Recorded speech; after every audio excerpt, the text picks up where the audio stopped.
વિનુ અને રાજેશ સાચો મિત્ર કોણ?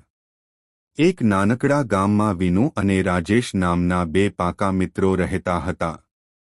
વિનુ સ્વભાવે થોડો શાંત અને સમજદાર હતો, જ્યારે રાજેશ હંમેશા ઉતાવળિયો અને થોડો ડરપોક હતો.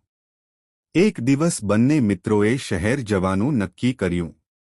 રસ્તામાં એક મોટું અને ગાઢ જંગલ આવતું હતું.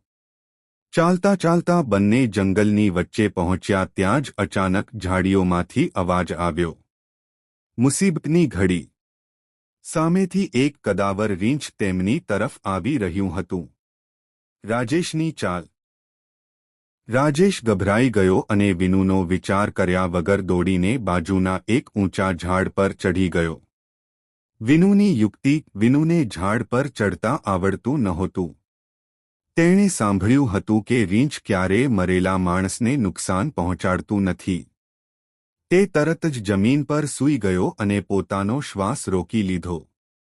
રીંછનો ભેટો. રીંછ ધીમે ધીમે વિનુ પાસે આવ્યું.